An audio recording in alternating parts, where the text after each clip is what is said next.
Good morning.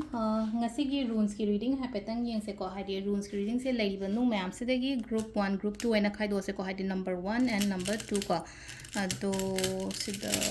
laiba ngai se degi ani katang lo thoi ko ani se degi arak pa energies to haipedi yeng se ko hadi number 1 gi ko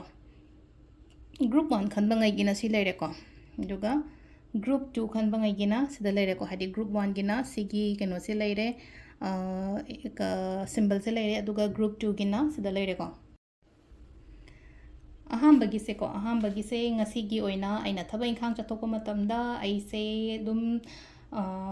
phaba oina oiba hairasine ko phaba oina oiba ngak thokpa hairasine ko hadi soiba ngamdana dum aina chakliba thabak to mai pakna lakpa adumai tawle ko hadi shorgi blessings hai purnima su oire ko hadi shorna chambi bai shorgi blessings amaga loina na aina sabse thokko thokko da hadi mana protected oiraga protection ama pibiraga dumaina chatpa gumba oina oibodo aduga kainoma taw matamda su hai tare ko aingon aina ngamba aina mai pakpa adumaina oina laiba do changes kumba lao haina su khara su piri ko changes se aphaba romda gumba lakpa adumai taraga sisina akhoi ahambagi runes ki meaning laire ko aduga ani shubasina katang clear oigani ko aina chatke aina tawge na khaliba pot mayam se yamna clear oiba clarity yamna leiba akoina hai tare sila ise haidi clarity le hange haidi thaba ma chatke haraga sun chamam na bani khangde natraga haidi pangthok ngam da bani khangde dumai taro le ramba donga shi yoina haraga di aina chatoriba aina chatke khaliba kholiba mayam se clearly oir keno toraga sida harasine ko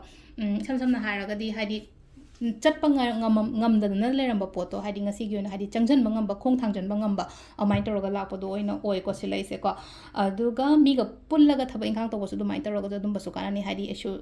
kani akoina partnership tani khangde natraga hadi miga pullaga kenoma hominaba kenoma chapminaba khopa dum basu tum kana balai ko sisina khoi gi ngasi gi oina runes ki reading le recommend thank you